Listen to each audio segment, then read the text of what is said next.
আসসালামু আলাইকুম। দর্শক, একটি ভিন্নধর্মী সংবাদ নিয়ে কথা বলতে চাই।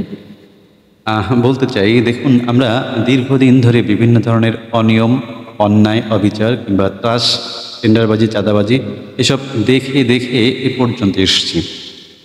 হয়তো এটা একসময় পরিবর্তন হবে। আমরা একটা সুন্দর বাংলাদেশে দেখতে পাবো, যেহেতু তরুণরা জেগে উঠেছে।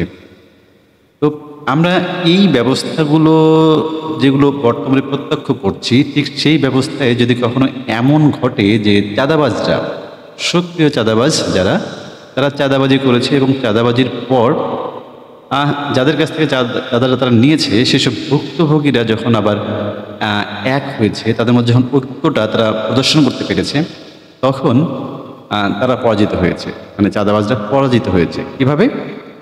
চাঁদাবাজরা সেই ঐক্যের কাছে নতি স্বীকার করেছে এবং পরবর্তীতে চাঁদাবাজি করা যে টাকাটা সেটা ফেরত দিয়েছে।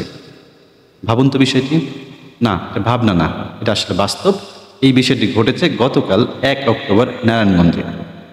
নারায়ণগঞ্জের chamber of commerce of industries এবং তৈরি পোশাক শিল্পের মালিকদের যে শীর্ষ সংগঠন বিকেএমই এর কাছ থেকে এই চাঁদা নেওয়া হয়েছিল ভিন্ন ভিন্নভাবে। অর্থাৎ বিজিএম এর কাছ থেকে নেওয়া হয়েছিল 3 লক্ষ এবং বিকেএমই এর কাছ থেকে নেওয়া হয়েছিল 5 লক্ষ সহ মোট অন্যান্য আরেক জায়গা থেকে নেওয়া হয়েছিল। সব মিলে 9 লক্ষ টাকা নেওয়া হয়েছিল।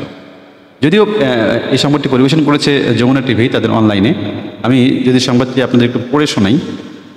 বলা হয়েছে, 5 আগস্ট শেখ হাসিনা সরকারের পতনের পর নারায়ণগঞ্জের 2টি ব্যবসায়ী সংগঠনের কর্মকর্তাদের ভয় ভীতি দেখিয়ে নেয়া 9 লক্ষ টাকা ফেরত দিয়েছে চাঁদাবাজরা।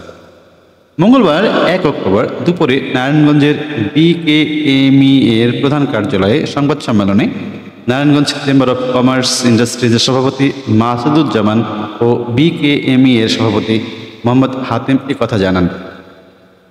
চেম্বার অফ কমার্স ইন্ডাস্ট্রিজের সভাপতি মাসুদুজ্জামান জানান, Narayanganj chamber of commerce and industries থেকে 3 লক্ষ টাকা এবং রপ্তানিমুখী তৈরি পোশাক শিল্প মালিকদের শীর্ষ সংগঠন বিকেএমই এর কাছ থেকে 5 লক্ষ টাকা সহ মোট 9 লক্ষ টাকা চাঁদা নিয়েছিল রাজনৈতিক ছত্রছায়ায় থাকা দুর্বৃত্তরা। আবার বলছি, রাজনৈতিক ছত্রছায়ায় থাকা দুর্বৃত্তরা।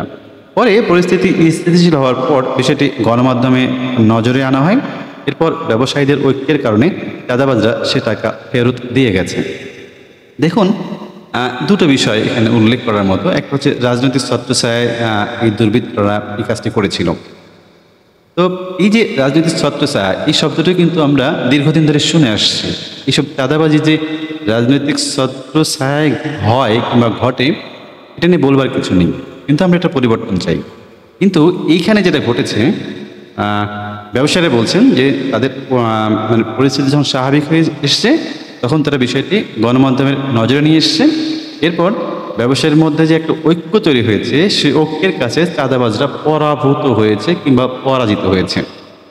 আমরা আসলে এই জায়গাটি নিয়ে আলোচনা করব, কিন্তু তারপরে এখানে আরেকটা লাইন রয়েছে। বলা হয়েছে, তবে চাঁদাবাজদের নাম জানাতে অস্বীকৃতি প্রকাশ করেন ব্যবসায়ী নেতারা। এটা একটা ভালো দিক। ব্যবসায়ী নেতারা বলছেন যে তাদের একটা উপলব্ধি তৈরি হোক। হ্যাঁ, এই জন্য তার নাম প্রকাশ করতে চাননি। বলছেন তো এটা একটা অনেক বড় ঘটনা যে চাঁদাবাজার টাকা ফেরত দিয়েছে, তো এখানেই থাক বিষয়টি, আমরা নাম প্রকাশ না করি। এটা ব্যবসায়ীদের কথা। কিন্তু যে কথাটা নিয়ে আমি এখন আলোচনা করতে চাই, ব্যবসায়ীরা যে দাবি করলেন যে তাদের ঐক্যের কারণে চাঁদাবাজরা পরাজিত হয়েছে, সেই অংশটা নিয়ে। দেখুন, আমাদের সমাজের তো বিভিন্ন রন্ধ্রে রন্ধ্রে অনিয়ম রয়েছে, অবিচার রয়েছে, অপশাসন রয়েছে, ত্রাস রয়েছে, একটা ভয়ের সংস্কৃতি রয়েছে। সব কিছুর নেতিবাচক একটা অবস্থা আগেও ছিল, এখনও আছে। হয়তো এটা পরিবর্তন হবে কোনো না কোনো সময়। আমাদের যে অনাগত প্রজন্ম, তারা হয়তো সেটা উপভোগ করবে, মানে সেই সুন্দর বাংলাদেশটি।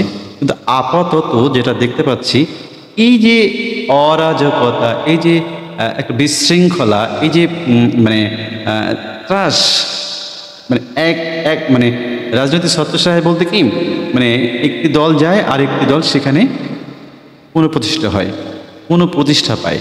ঠিক এভাবেই না এই কাজগুলো চলতেই থাকে।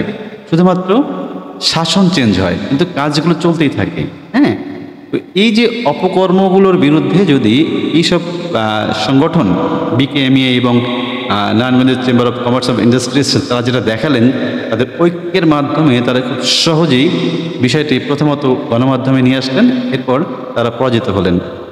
তা আমরা কি পারি না গোটা বাংলাদেশে ঠিক একইভাবে এ ধরনের একটি ঐক্য প্রতিষ্ঠা করতে, যে ঐক্যের মাধ্যমে এসব শোষণ, নিপীড়ন, অপশাসন, নির্যাতন সব কিছু ধুয়ে মুছে শেষ হয়ে যাবে?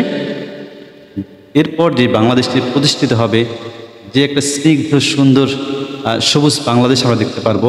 হয়তো আমরা পারবো না, আমাদের অনাগত প্রজন্ম তারা হয়তো এসে ভোগ করবে। তাহলে কেমন হয়? দর্শক, আজ এ পর্যন্তই। আপনাদের সবাইকে অনেক অনেক শুভেচ্ছা।